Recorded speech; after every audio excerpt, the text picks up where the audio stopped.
Justice League Dark is officially happening. The Witcher gets an animated movie. The Kenobi series may be in trouble. Next Smash Ultimate Fighter may have been leaked. And more on This Week with You Heard with Nerds.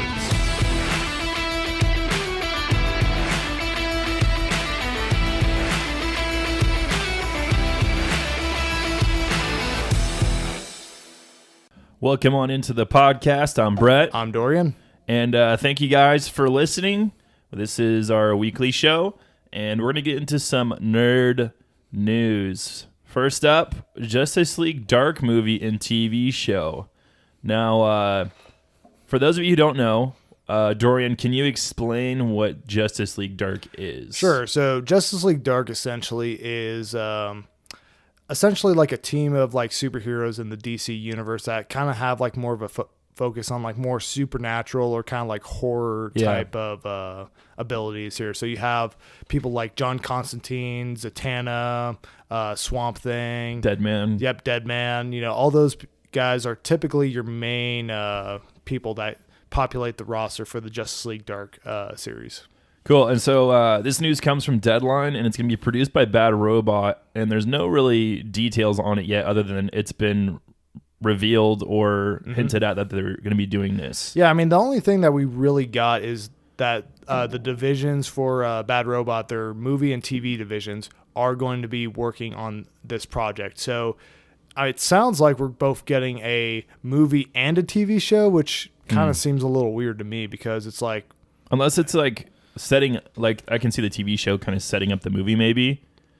But then it's like you're spending some big money, especially if you're DC and you're going to need some big talent for anyone to want to go see these movies. Right, exactly. Especially something as ambiguous and kind of different as Justice League Dark. Like, that's not a mainline Justice League movie, in my opinion. No, it's not, for one. But, I mean, I definitely think, you know, they might be trying to tap into, like, the supernatural crowd with this movie here because Supernatural was pretty big on TV, so I think they might be trying to like, you know, recapture that market and then eventually work that into like a movie series potentially, or maybe this might be something where they have like a lineup for the movie and then they might have a different lineup or a different version of the Justice League Dark in the TV show here, and they might be interconnected, they might not, who knows. Yeah.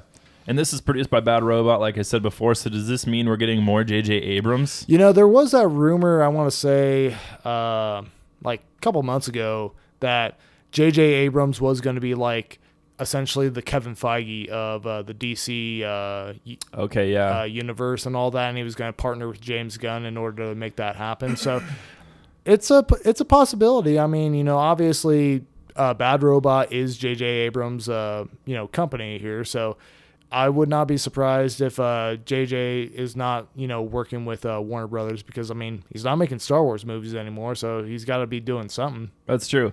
My thought with this, you know, I guess project they're doing is like, why Justice League Dark? Because there's other big stories they have not even touched on in this new DCEU.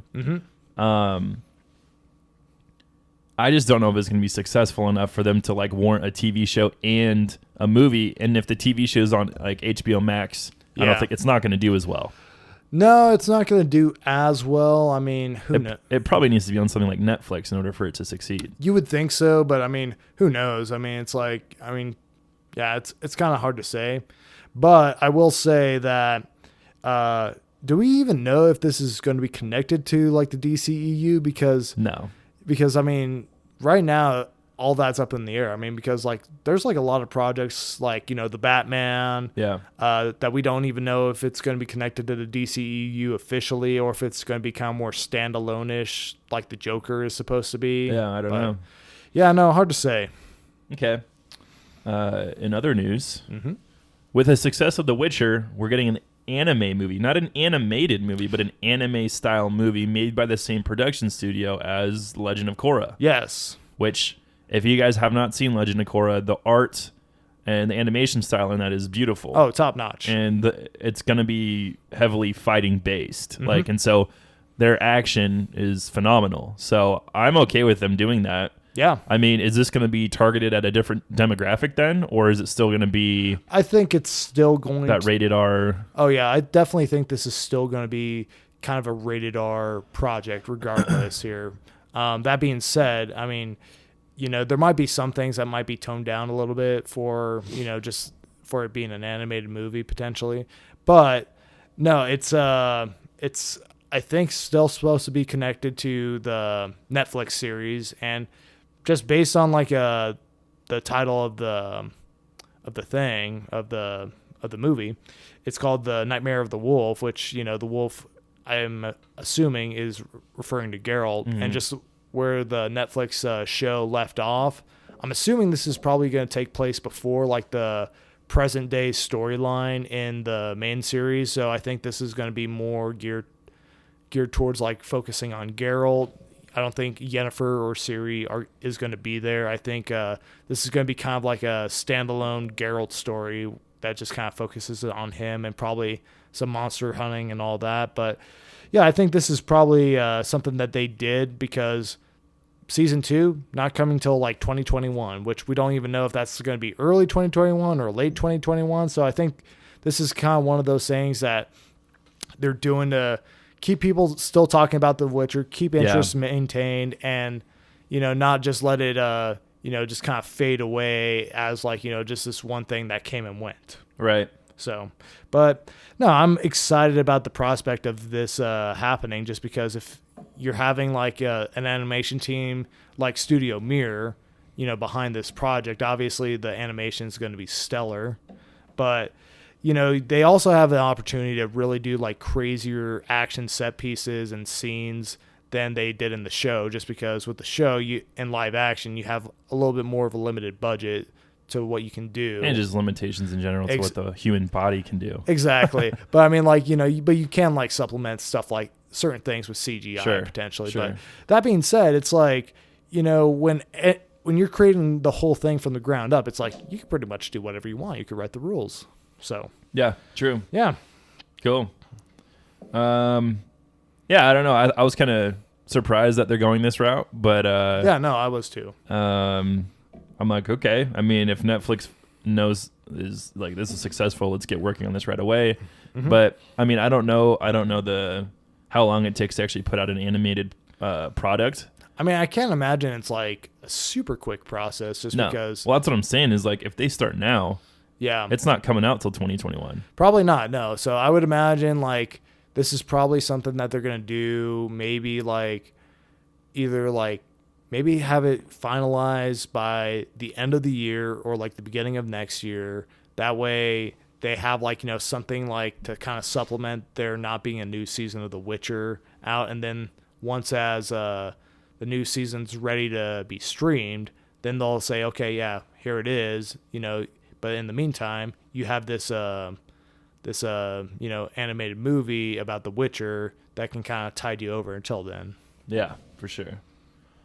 All right, moving on along. We got some Star Wars news. Yep, sure do. Star Wars. Kenobi series is on an indefinite hold. Kinda. Yeah. Well, I don't know how you can take Ewan McGregor's word for it because he's an actor. He's not a producer. He's not a writer. But I mean, he is the star of the show. He is the star of the show. You figured he'd know at least something. So basically, what we're talking about is the powers that be have come out and said that Kenobi is on an indefinite hold, and then Ewan McGregor came out and said basically it is on hold, but it's not going to affect when the show was supposed to come out. Which, did we even get a release date? Because No. I thought we just got like a announcement that this is happening. No, nothing concrete yet in terms of like what it's actually going to entail. Yeah, and I think maybe Ewan was just trying to like ease the fans' nerves, about this because we've been promised. Kenobi movie, not promised, but basically told, hey, a Kenobi movie's coming, and then it didn't come, and it turned into this Disney Plus series. Mm-hmm. And even on those kind of tracks, I guess, looking at what they're doing with the series. So originally this was supposed to be a 6-episode series. Yeah. Basically, they're breaking their feature film that they were going to do, and they were going to piece it into 6 episodes. And basically, Kathleen Kennedy came out and said, hey, we're shortening to 4 episodes. Yeah. Which I'm like, okay, I get that. If you don't want there to be filler, if you want to tell a really, really tight story. Right. Well, and that would be my assumption, that it's going to be essentially like it essentially will be the Mandalorians, like first 3 and last 2 episodes put together, where there's no like middle section where it's like filler or like, standalone episodes. It's going to be more like to the point and story focused. I mean, I would imagine you have to, if you're only going to have 4 episodes, and if they're a half an hour long like the Mandalorian, yeah, you definitely better have a pretty tight focus. Yeah, and this to me is just really weird though, because if you're only going to do 2 hours of content basically, why wouldn't it just be a movie that releases on Disney Plus? That is an interesting thing. Probably just because maybe it might just be a way to like keep people's subscription around longer. That's true, yeah. Because you release a whole movie, you pop on Disney Plus free trial, watch it within like a day, and then you're done with it. Whereas like something like this, you would have like you have to kind of stick around a little bit longer just to see how it all shakes out. Right, and so. I guess what happened was, and the reason it's on an indefinite hold, is Kathleen Kennedy, who's kind of the one running the show with this stuff, did not like the script. And so it's back to the drawing board. But what's interesting is I think late last year, so like late 2019, they said that they had a finished script for the Kenobi movie. Right. Before they announced it was basically turning into a Disney Plus series. And so I don't really know what happened between... hey, I really like this script. We have a script done and it's ready to go. Yeah. To, I don't like this script, rewrite it. Yeah, so, I mean, Bob Iger, head of Disney. Yeah. If you're listening, do the galaxy a favor. Fire Kathleen Kennedy. Just because. I agree. Just because, here's the thing. I mean, obviously, I don't have, like, any concrete details on, like, certain things, but it seems like Kathleen Kennedy is an absolutely terrible boss, for one, just because...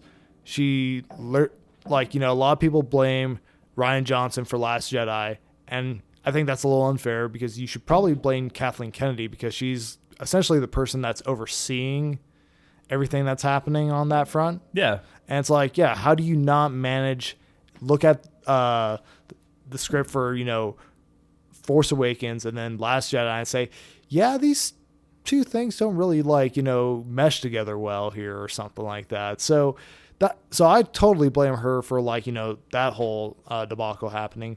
But, then there's just okay, so there was a script that was apparently approved, and now all of a sudden that you're going back on it. It's like, I don't know what to say. I mean, obviously I haven't seen the script.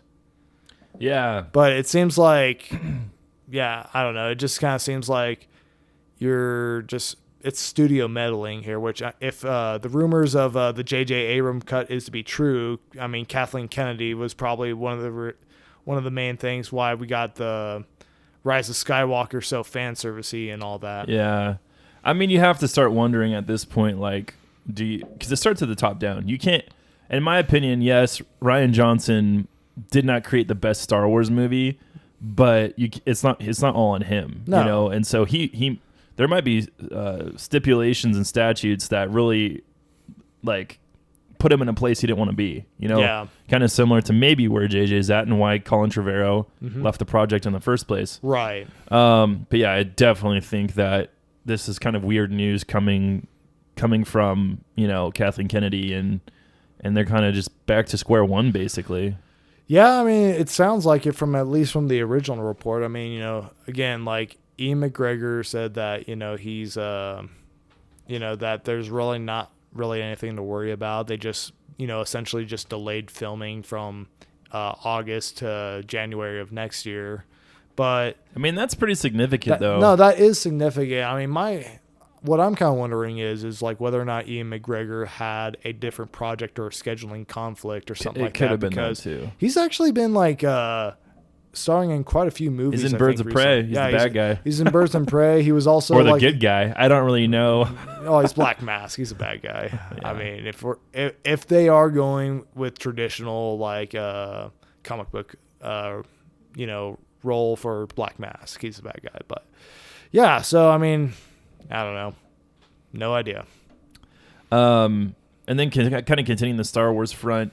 There's been more leaked Episode 9 concept art, and so and part of this confirming that Colin Trevorrow's leaked script from a couple weeks ago, the Duel of Fates, is true. Yeah, based off of these concepts, and yeah, just looking at a couple of them, I mean, a lot of it made sense. A lot of it was like, okay, yeah, this is where they could be. We got a double-bladed Rey lightsaber, which she took basically the Skywalker saber and modified it with her own staff. Which would have been dope. That would have made sense to me. No, and she would have had it the whole movie. Right, and ever since Force Awakens, the fact that she was like using a bow staff. We were like, oh, she's getting a double-bladed Exactly. saber. I mean, it made so much sense. But I mean, I think... they just had like the idea of like wanting the very iconic image of like essentially this is a sword, not a bow staff that they're fighting with here. Very Excalibur like. Yeah, I guess so. The Round Table, but it would have been, or you could have made it to where, she had. It's kind of like apart. in Fallen Order, I guess. Yeah, exactly. Spoilers, but that's not too far in the game where. You can just add a little bit to it, or you could use it as a single or a double. And Maul even did that in the movie. Yeah, no, he did. So maybe Ray Park was somewhere in the background going, "Don't give her a double-bladed saber. So, that's mine." Yeah, no, that's mine. So yeah, I don't know. I think it's interesting. There was like leaked art of Vader coming back fighting Kylo Ren, and that probably, I'm guessing, would be some kind of vision. I would imagine, kind of like. But still, would have been really cool to see Vader back. I think it would have, especially considering how Vader and Kylo have like no interaction with each other here. It would have been really, really cool and a very interesting interaction to have if Vader came back as a Force ghost and was like talking to Kylo about, what are you doing, man? Yeah, I mean, aside from there being no redemption for Kylo, because that's kind of what Colin's script was alluding to. Yeah. But I really liked the concept art they did, and they had some like cool AT-STs that they painted and had like stuff to blend into the planet on, like kind of like really? Yeah, like there was some cool concept art for just different ships, and Poe did still have kind of like an arc in his version, but instead of going to like a planet where he was a spice runner, I think he went to a planet where he grew up on and lived with his grandpa because his parents died when he was young. Oh, okay. And so, and then there was the I can't remember the name of the ship that the Knights of Ren used. I don't know. But basically that ship, and so I think the Knights of Ren were kind of in pursuit of them, and we probably would have seen more of them, because that to me is the biggest miss in all of these movies is we get teased these powerful, warriors that were teaming up with Kylo Ren in that vision, that flashback basically that Rey had. Yeah, where they're wiping out the Jedi Temple and all that. And then you really don't see any payoff from that at all. Yeah, no. Well, especially, when this was introduced in Force Awakens, these guys sounded like they were going to be the new version or the replacement for the Sith here. Oh, yeah. Just without like the rule of two. Right. And I'm like, oh, okay, that makes sense. Well, it's going to be dope to eventually see them. We finally get to see them, and they're just kind of a bunch of chumps. Pretty much, yeah. They get taken down pretty easily. Yep. But, I mean, so yeah, if you guys are interested, go ahead and check that out. You could probably Google it and get all the images and stuff, but really cool stuff.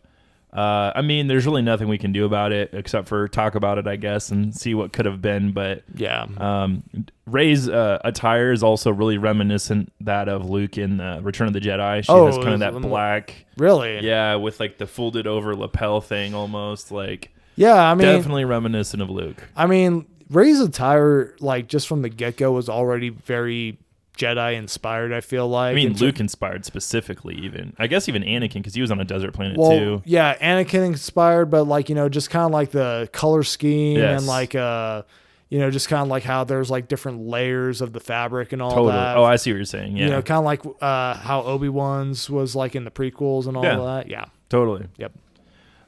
Moving on from our Star Wars news, we got some Nintendo news. Specifically, there might be. So we talked about last week, right? We got Byleth as for our newest Smash fighter that's coming out soon. They have another wave coming, and potentially one of those fighters has been leaked. Spoiler warning ahead. If you want to be surprised, skip ahead. Don't listen. So the news comes from a leaker with the Twitter handle Mandycan. Mm-hmm. That's his name. His or her name. His or her name. Okay, so he or she says that Crash Bandicoot is the first fighter on the second fighter pass. Mm-hmm. This person has had a track record of being accurate before and said that Byleth was going to be the 5th DLC character back in October. Yeah, I feel like that's a pretty hard prediction to get right just because, again, nobody was really expecting Byleth when the news dropped last week that, Byleth was going to be the last DLC character. So, I think there is quite a bit of credibility to this. Some of these guys know. Like, I'm guessing they work for Nintendo or whatever, and they want some Twitter followers and some money. Yeah, maybe on the side. My guess is this person probably knows somebody who knows, or probably, yeah. Yeah, that'd be my assumption. It's probably too risky to work directly with Nintendo and have you leaking this information. Oh, absolutely. I think you would. Yeah, you're in danger of losing your job here. For sure. Yeah. Yeah, so basically, and this was also before they announced the next Fighter Pass. Yes. So it seems legit. I mean, yeah, Crash Bandicoot makes sense. Mm-hmm. It's someone where we don't need a lot of properties permission. Like we just really, and Crash Bandicoot games are already on the Switch. Yeah, no, they are.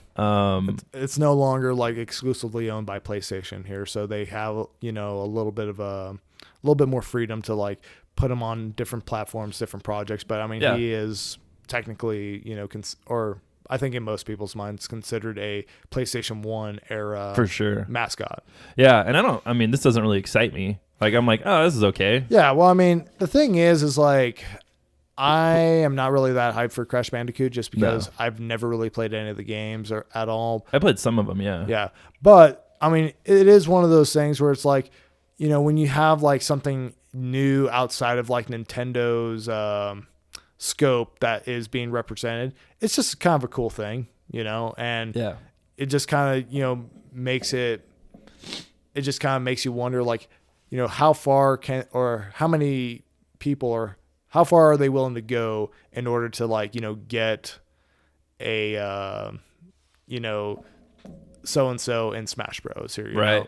Yeah. How much money you want to spend? Well, right. Exactly. And, I think the thing that would break the internet just because Nintendo and Microsoft have been playing nice as of late, they've been letting them, have like some of their exclusive games like Cuphead and Ori and all that. Yeah. Do we get Master Chief? I don't think so. I mean, here's the thing. That would be insane and that would break the internet. I mean, it's possible. But yeah. Especially if we're getting things like Cuphead and yeah. I mean, the thing is like Microsoft has been kind of taking a different approach in terms of like, their whole thing, and they were like essentially the first ones that were doing cross-platform play with Nintendo when that thing was starting to roll out. So that's true. Who knows? It could be. Yeah. But yeah, we'll keep being positive about these new fighters coming out, and hopefully the last fighter that they lay out has to be a banger. I think so. Yes. A bad Mamma Jamma character. Absolutely. So it could be Master Chief. Could be Sora. Probably not. Probably not. Bob Iger needs his money. Bob Iger, yep, he wants his cut. That Disney money. He's like, he's like Heath Ledger in The Dark Knight. Like, how much you want? Half. Yeah. Yep. Yeah, I kind of agree with you. Like, it kind of an underwhelming character, but kind of cool to see that character maybe in the mix, see what his play style is and all that. So sure. I mean, again, it's like, I'm guessing he'll be spinning a lot. I mean, I know there'll definitely be a lot of spinning with that guy, but no, I think this is definitely one of those characters that a lot of people have been asking for. And, the Crash remastered trilogy came out a couple years back, and that was like a pretty popular game. A lot of people went back, replayed that, all that good stuff. So, so it's a possibility. We'll see.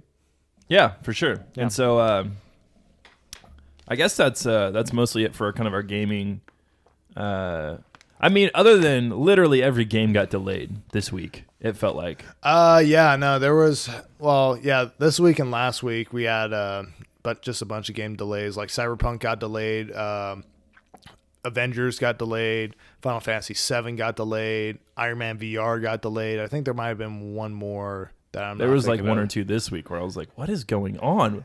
Well, Are we getting any games in 2020?" Yeah. Well, I mean, that's the thing is, initially when we were looking at like what was coming down the road for 2020 when we did that deep dive, Yeah, there was like quite a bit of like really big notable games happening in the spring. sure. Now it's like everybody's like moved away from that. So my guess is potentially what they're doing. They're trying to push it down to where this will be both coming out at the same time on the old gen and the new gen. Yeah, that makes sense actually. And Yeah. then, I mean, you can assume that from most of these games that are going to be coming out, it's going to be on both because if they just hit next gen, is it enough to pull people to the next gen? Yeah. And get them to purchase the systems, or are they going to lose a lot of money because they're not on previous gen systems? Well, right, because I mean, it's all going to come down to like what is going to be exclusive on next gen. Because I mean, there's going to be games they just can't do on the previous gens. no, there most certainly is, but I mean, most of the time, like when the next generation launches, they're typically not going to be like that big of leaps and bounds in terms of like the games that come out at launch. So I think they'll probably do kind of similar what they did with the PS3, PS4, and Xbox 360, Xbox One transition, where you saw games come to both platforms for a while. Yeah. You had like the Call of Duties, the Assassin's Creeds for that year come to both systems, and it would definitely run better on like the newer, the newer consoles here. But I think it's just kind of one of those things where it's like, okay, we know you want to play these games, but we also know you want this new system, so we're going to kind of make it a little bit easier for you to kind of get in on the ground floor here and give you something to play. Yeah, I mean, and I'm okay with that, I guess. Yeah. Like, I don't know. I'm not going to get a next gen console anytime soon. Yeah, I don't know. I'm not in the next year or two. I'm still on the fence on like how soon I will. I mean, it just really depends on do you have like a killer app at launch here? Yeah, do you have Netflix? Yep. Because the Switch still doesn't.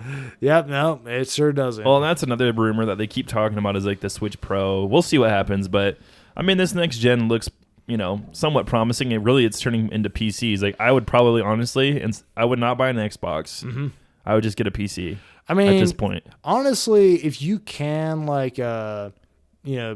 manage that is probably the way to go. Just because Steam is always having sales. Yeah, always. And yeah, you can get like games for like just like a handful of like pennies here, and like pretty much. Yeah, it's insane. So no, I mean, it's definitely the most, I would say, probably economic way to go about like playing games. Yeah, totally. Yeah. Moving into some football news. Okay, I'm going to talk about the XFL for just a minute, and then I want to get maybe your perspective on what's going on in the NFL right now. But okay.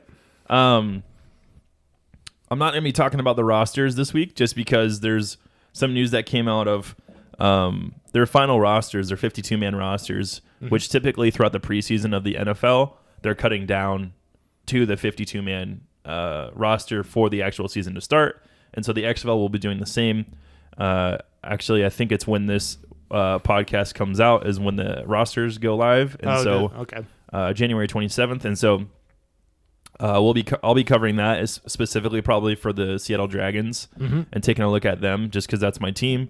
But then maybe just some notable players from each roster who I think are maybe going to make a difference. Okay. With that said, this is starting the week after the Super Bowl, and as we're recording this, when this goes live, it's the week of the Super Bowl, meaning like the coming Sunday is Super Bowl Sunday, and we already know who that's going to be. Yep. It's the Kansas City Chiefs and the San Francisco 49ers. If you had to put money on one of the teams, who would you put money on? Oh, for the Super Bowl? For the Super Bowl.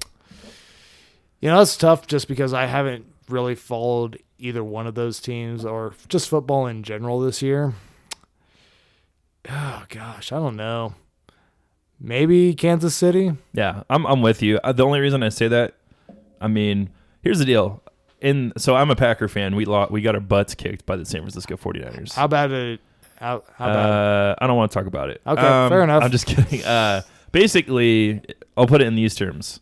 Their running back, Raheem Mostert, ran 220 yards all over the Green Bay Packers. Wow. Yeah. They can't stop the run, and they knew that. Jimmy Garoppolo, their quarterback, on the other hand, looked like he didn't do anything all day. He was 6 for 7, I think, with 68 yards. Really? Yeah, Aaron Rodgers was 31 for 36, and I think 300 and some odd yards and 2 touchdowns.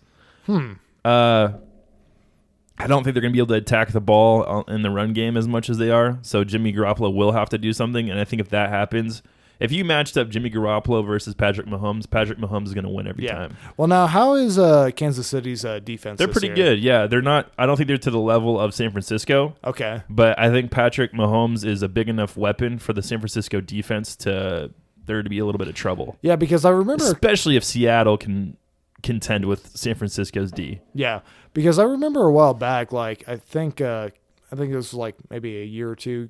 Kansas City seemed like it had the best defense in the league here. Yeah, and they've always had a pretty good defense. I would say San Francisco's defense is probably the best right now, best in the league.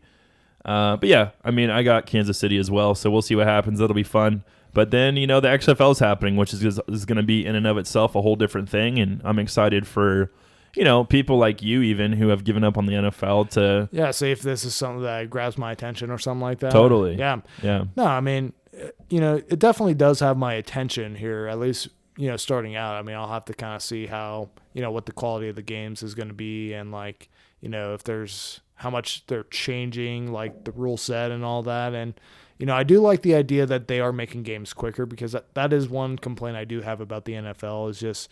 if you want to watch a game, you got to strap in for like about 3 hours. 3 to 4 hours, yeah. Yeah, so, I mean, and even though there's like only like an hour on the clock, you know, for like technically.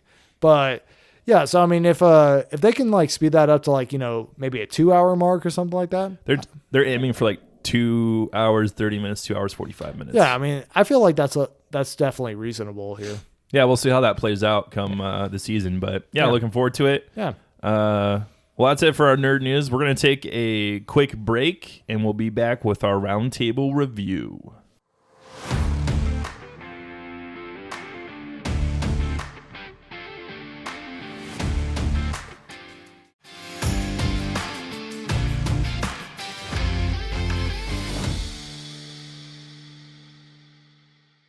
All right, we're back from our commercial break.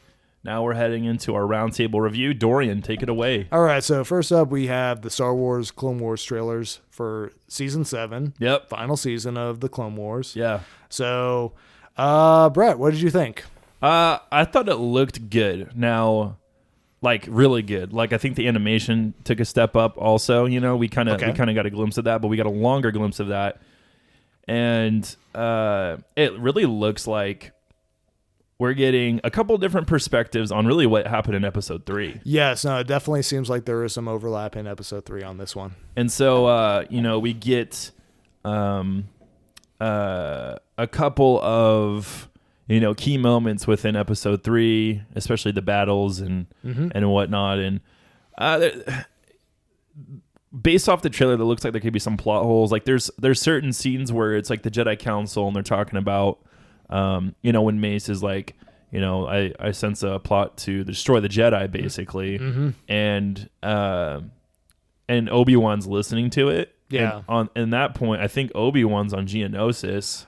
Is it Geonosis? No, Geonosis is the one that the arena planet in episode 2. That's right. He's only, I forget what that planet's called, but it's the one where like everybody lives in a hole in the ground. Yeah, and he's riding on that like creature thing. Yeah. Yeah, it's the planet where he fights Grievous, essentially. Yeah, exactly. It's when that fight happens. And so I don't know if it's just like him watch, like we get to see more of what happened, how he became aware of this plot maybe, and he's watching back after his fight with Grievous. I think it'd be cool if we got I mean, I don't want a rehashing of episode 3. I don't think this is what that's going to be at all. I don't think so, just based on like what we were shown. I think you'll definitely get little moments. You'll probably get Order 66 happening in this season, I would imagine. Yeah. But no, I think it's mostly going to be focusing primarily on Ahsoka for one, and her confrontation with Darth Maul, because it seems like Darth Maul, at least for the most part, is the villain for this season here, or at least like the primary villain for the season's gonna focus on. I think specifically for Ahsoka, like he's gonna be the main villain. Now, obviously, the Jedi, I don't think are gonna have not the Jedi, like Anakin and Obi-Wan aren't gonna have as much crossover with Maul. I think it's gonna be more Ahsoka Maul, and maybe the Death Watch Mandalorians. Okay. And so we'll see how that plays out, but I mean, it would be weird because we didn't really hear anything of this obviously in episode 3. Right. And so I don't know, I'm excited. I'm excited for more Ahsoka. Weirdly enough, she is one of my favorite characters of this series. I think she's well written. I think it's cool that, I mean, she was really created for this show. No, she was. And it shows that Anakin had a Padawan, which I think is also kind of adds to his character, his development too. Yeah. And so yeah, I'm excited. What about you? Yeah, I mean, so here's the thing. I mean, I'm not that big of a fan of the Clone Wars here. I mean, I watched a little bits and pieces of it, but it didn't necessarily like really grab me. Like, for whatever reason, it just didn't like really grab me or stick with me. That being said, I mean, some of the episodes that I have watched, I've really liked, especially I like the Darth Maul stuff. So that might be enough to convince me to watch this. And also just being able to see the perspective of essentially episode 3 or the events of episode 3 happen, through a different set of eyes, or like, stuff that's kind of going on around it. That might be enough to, get me to watch this season here. And who knows, I might need to watch a little bit more Clone Wars to kind of get caught up and kind of get the full picture of what's happening, or I don't know. It depends on how ingrained this is going to be with like the past seasons here, or like how much it's going to rely on like things you need to know for the past seasons in order to enjoy it. But and I would say watch the last season they did. Okay. Especially for like the Death Watch characters and seeing more with them. But okay. Other than that, yeah, looks good. Okay, sweet. So next up, you were reading a book recently called The Black Prison, which is part of the Lightbringer series. Is that correct? Yep. Okay. So this is book 1 of that series. Yeah. Did you just finish this book just recently? Yeah, I finished it. What day was that? Wednesday? Tuesday? Oh, okay. Something like that? Tuesday right. or Wednesday? Last week. Why don't you tell us a little bit about it? Yeah, so this has been a series I've wanted to read for a while. I just never really made the time to, I guess, but trying to make myself read a little bit more for fun, and so I enjoy reading. But basically, I actually bought this book from my little brother because he liked Brent Weeks' Night Angel trilogy. Yeah, I've heard about that one. And so I bought this for him a long time ago. I don't know if he read it, but I was like, I want to read that book. That sounds super interesting. And then one of my friends from Portland was like, yeah, that book's good, but it's really intricate. Like, there's a lot to it. With that said, it's probably one of my new favorite books. Okay. And it's the start of a series, which I'm excited for because a lot of the times, and these are thick books. I mean, it's almost a 700-page book. It's not like a quick read. Gotcha. And so, so I'll just kind of let you know a little bit about it. This is going to be spoiler free for the most part. All of the stuff I'm going to be talking about, is probably in the summary of the book for the most part. If you looked up a summary without spoilers, and so, I won't get into spoilers. I'll just kind of give my overall, thoughts and give some, a little bit of the story I'll talk about, and just kind of the different characters that I enjoyed. And then if you have any questions, feel free to ask me, Dorian. Sure. The main protagonist is a guy named Gavin Guile. Okay. So he's like a godlike figure in this world. Okay. And what I mean by that is he is kind of in this position where he's like a monarch almost. Like he is the ruler of this land, but he's not at the same time. It's more like a religious figure, kind of like the Pope. Gotcha. So he's very like what's the word I'm looking for? Theocracy. Yeah, exactly. Type figure. Yeah. Which is interesting because he even struggles with that, like internally. Okay. Like Interesting. What that even means, and so Gavin is the prism. So think of it like, for those of you who've seen Avatar: The Last Airbender, think of it like the Avatar, where the Avatar can there's bend all the elements. Bend all the elements. The prism can bend all the colors. Yeah, draft all the colors and doesn't need light to do it, which every drafter needs light. Now, he himself is the light. Correct me if I'm wrong, but basically, like the magic system in this book or this universe, it focuses on like essentially color and like using light with color in order to like do certain things. Correct. Yeah. So, so there's different kinds of drafters too. Not everyone's a drafter, just like in the Avatar universe, where not everyone's a bender. Right. Most can only draft one color if you're a drafter, which is called a monochrome. Okay. 2 colors is a bichrome, and above 3 is a polychrome. And really the difference with the prism is he doesn't need light to draft like others do. Okay. So you cannot draft in the dark. If you can't see it, you can't draft it, basically. Gotcha. So you have to actually see the color in order to like and so that there's a way around that. So even if it is light out, you have to be able to see that color. Mm-hmm. So like let's say you're bleeding or something, like you're in a fight, you could use the color red from your blood and draft something like I guess red has the characteristics of like passion or anger. And so if you're a red drafter, typically it's like this sticky goo that's kind of like it's very flammable, and so a lot of people who draft red also draft sub red, which is literally energy or fire, if you want to say that way. So now, like, how does it work? Like, does it like sap the color from the blood, or no? Basically, it's really hard to explain the entire magic system without you reading the book. Okay, but yeah, essentially, and like then your skin kind of turns that color.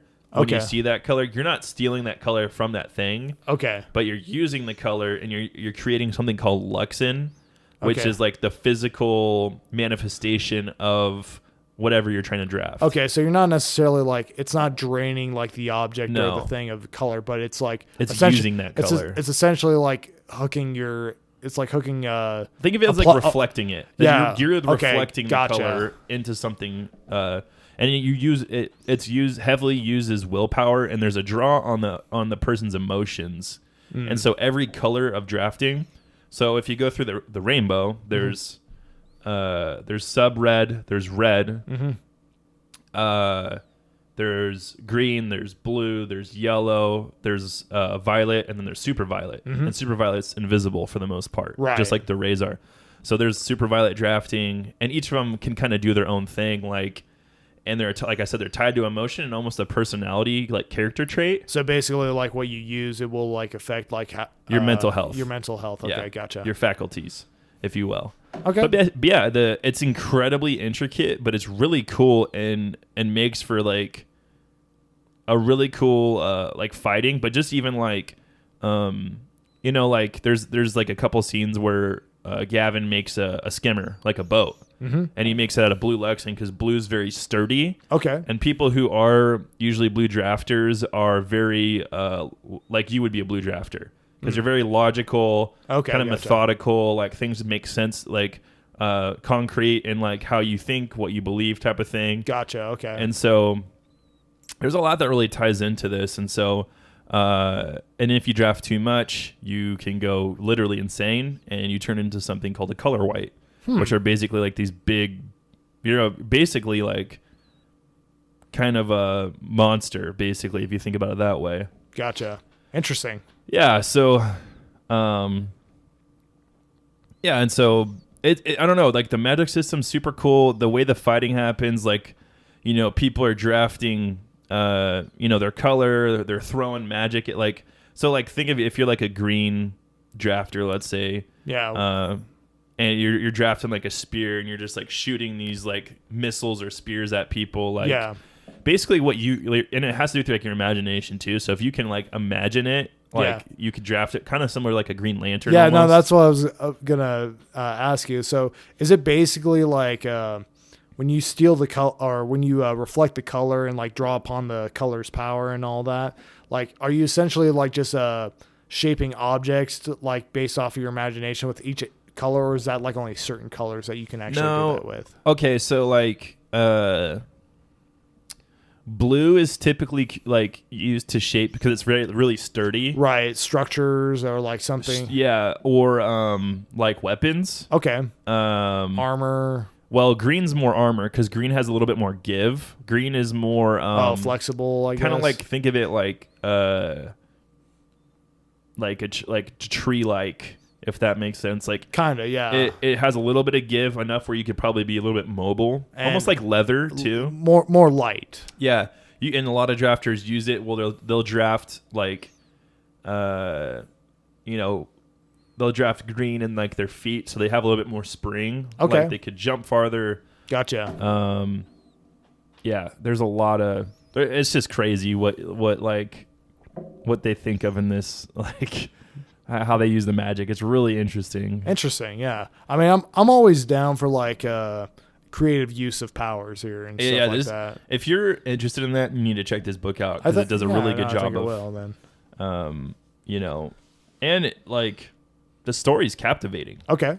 The characters all have believable motives for what they're doing. They're not just doing something because the story needs them to do something. Okay, so it's more. It's more like the characters are writing the story as opposed to the story writing the characters. Yeah, totally. Yeah. And you believe why the people are doing what they're doing. Okay. The characters, they're not there's no inherently bad or good characters. Okay. You kind of think so at the beginning, but as the story progresses and you see the ins and the outs of what's going on, you're like, maybe they're not such a good guy after all. Maybe that person's not such a bad guy after all. Yeah, no. Most are gray because they're, human. They're morally gray. And so the story takes place in the wake of a huge war. Like a war had happened about 15 years prior. And it changed the kind of like war does, it changed the kind of atmosphere of the kingdom and all that stuff. So, yeah. And Gavin's not an exception to this. So I love how the protagonist isn't necessarily all good, right? He's not this white knight. He has, he's fallible. He's not Superman. No. Yeah, and it's interesting. There's political tie-ins, obviously, with all of this. There's 7 satrapies or kingdoms, if you want to call them those. Mm-hmm. They send their drafters to the Chromeria, which is kind of like the school that trains all the drafters in how to draft. Yeah. Their color without kind of going insane, I guess. Okay. Yeah, and there's a few huge reveals that were awesome, and they keep you reading. Mm-hmm. And a lot of people don't like this about Brent Weeks, who's the author. But like something will happen in like the beginning of the book. Yeah. And you won't hear from that character for like 200 more pages. So it'll keep you in suspense. You're like, wait, what? And then literally there's after that reveal, it's like the end of the book. Like you're hearing about it again. You're just like, so definitely the world building is huge in this book, but it doesn't slow down the pacing of it. So real quick. So from what you were telling me, like just some of the details on this, I kind of feel like I'm getting a little bit of Game of Thrones vibes from this book. For sure. So you would say that is accurate? Yeah, okay. I would say that it's not going to have like I'm trying to think of what I would rate this book as far as like probably PG-13 for the most part. Right. It's not going to be like how Game of Thrones went to rated R. Not constant cursing and nudity. Like they allude to stuff and there's like some curse words, but it's not anything crazy. Sure. Okay. Gotcha. Yeah. The only real character I didn't care for was Kip. And I'm not even going to talk about who he is really, but if you read the book, you might understand why. Yeah. I don't know. He's kind of like he's just like a whiny kid. He's 15, 16 years old. And he just is like, and you just hear like his internal monologue a lot. And you're just like, I don't care. You're well, kind of, because it's he just every time Kip is mentioned, it's because he's overweight. His character is overweight. It always talks about that, or in his head, he's just like, well, I can't do this because I'm just fat and this and that. And it's just like, come on, dude. Right. So I'm guessing towards the end of the Lightbringer series, maybe that is. Maybe he gets shredded. He could. I don't know. I'm only in book 2 right now, so. Fair enough. So now here's the thing. So I actually listened to I think maybe the first 2 or 3 chapters of this book on audio or Audible and all that. Yeah. And so I forget exactly why, but it just did not grab me. Is there a specific point in this book where it does grab you? Like where it really says, okay, like I'm all in now. So you only listen to the first 2 chapters? I think the chapters are pretty short in this book. Yeah. There's 90 something chapters. Yeah. I can't remember specifically, but all I remember was it talked a little bit about something about someone spotting an army at the beginning of the book, and then or seeing something coming, and then he's running back to tell somebody, and then that was Kip. Okay, gotcha. Yeah. So yeah, that's the very beginning. Yeah, I would say as soon as those people come into town, yeah, the action picks up. Okay, yeah. So you were on the cusp of getting greatness hooked here. Okay, all right. So I might have to It doesn't take long, to be honest, and there's enough stuff happening. I remember there's a couple spurts where I was like, so why are they even talking about this right now? Mm-hmm. And then you're like, oh snap, that's why. Yeah, there was a reason and a payoff for it. Everything serves a purpose. Everything's interesting to me, at least, and so. And I would say there are specific points that really do grab you, but they're spoilers. I'm not going to talk about them. But yeah, no, that's fine. I say, from the first few chapters, there's action pretty much right away. Like I was saying, right after kind of where you left off. Okay. And the writing is phenomenal. Okay. All right. If I had to rate this book out of 10, if I had to put it on a scale, oh man. 9.8 out of 10. Really? Yeah, for sure. So just a little bit under there, huh? I'd have to probably reread it for it to be a 10 out of 10. Yeah. It's pretty dang close, though. Wow. Yeah. Okay. All right. Well, high words of praise. Yes. So, all right. Well, we're going to move on to a movie here. So we kind of talked about this a little bit last week, but we're going to talk a little bit more in detail this week because I actually got to see this movie over the past week. It's 1917, and we're going to keep this spoiler free. So, you watched this movie. Yep. Wasn't too impressed by it. You just thought it was this nothing to write kind home of about. movie. Yeah. So I watched this, and I actually really enjoyed it. For one thing, we don't really get a whole lot of World War I movies these days because the Hollywood market is definitely oversaturated with World War II movies, in my opinion. Yeah. But that being said, I mean, this isn't really a war movie per se because you don't really see any big battles really take place. This is more kind of like a suspense and a light horror movie, if you want to call it that, because you're really just following these guys who you have anxiety the whole time. You do, yes. You're following these guys who are trekking across a no man's land in World War I. They have to deliver a message to an army. They don't have any radios or any modern technology where they can actually communicate with other battalions in their ranks. So they have to go through this whole journey just to get to this battalion and make sure that nothing bad happens. Otherwise, if they don't get the message, they're basically going to be wiped out essentially. Yeah. So, but one of the things that this movie does is it does a single tracking shot basically, and it's not all done in one take. I mean, they definitely, use a little bit of probably some camera trickery and stuff like that to, make it, make it seem there's no cutting essentially. Yeah. It doesn't cut away to another camera angle ever. No, it does not. But so you're basically essentially right there with these guys, every step of the way here, every moment there, you don't You don't leave them. You don't leave them here. So you get to see like, just everything that they go through, like pretty much the whole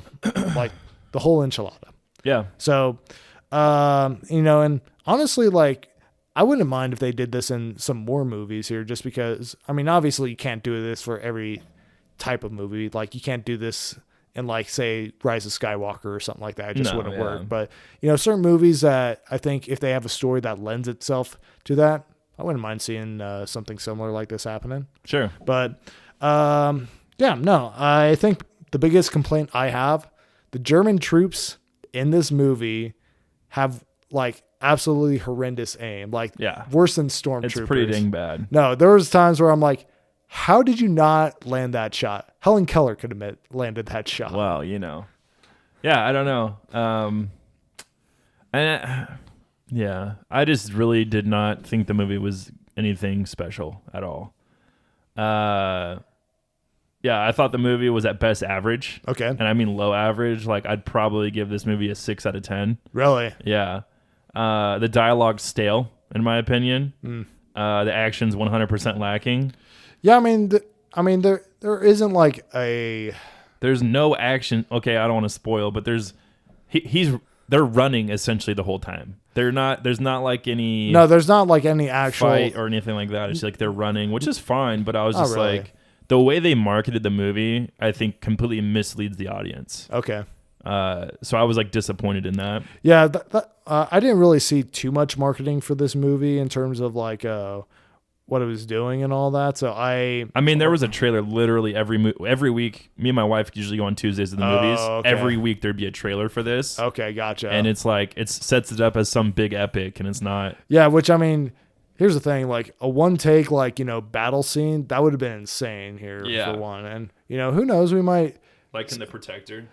I guess, yeah, but who knows? We might actually get something like that someday here. But yeah, no, I mean, I didn't really see too much of like this movie's marketing, so I didn't really get that hype to get disappointed by it here. I guess so. Probably the reason why I did enjoy it, why I did. I mean, if I had to give this essentially a rating, I would say it's a full price movie for me. Yeah, not even close for me. Yeah. I would say pass completely. Really? Yeah, I don't think it's worth anyone's time. Really? So how is this a play and Rise of Skywalker is not, or a full price movie? So how is it? Yeah. Because I'm really doubting your ability to score movies now if you think this is a go full price movie and Rise of Skywalker's not. Okay, because Rise of Skywalker is Return of the Jedi. There's no question that it's Return of the Jedi with an extra coat of paint, just a whole lot of fan service, which at times is very forced here. And yeah, I mean, the thing is like, it's one of those things where, again, like I have to see Rise of Skywalker again to probably get a more accurate opinion on it. I'm talking about just going to the movies specifically and enjoying it on a big screen. Yeah. So I don't know. It's just Rise of Skywalker just did not really, I don't feel like they really did anything for me in terms of like, the big screen movie experience here. I felt like I probably would have just felt just the same if I watched it at home on the smaller screen. This one is kind of like a little bit different just because like, that big tracking shot and like, the intensity, the anxiety and all that, I think really does lend itself to the big screen. So. Yeah. I mean, for me, this movie, like I said, it's a pass. It doesn't do anything for me and I'm never going to watch it again. Fair enough. So, but yeah, I guess that's it for the show this week. Thanks for listening. We greatly appreciate it. You can check us out on all our social media platforms and YouTube. You can check us out on Patreon as well. Help support the show there at patreon.com/withnerds. We want you guys to have an awesome week. And remember, everyone's a nerd about something. Everybody.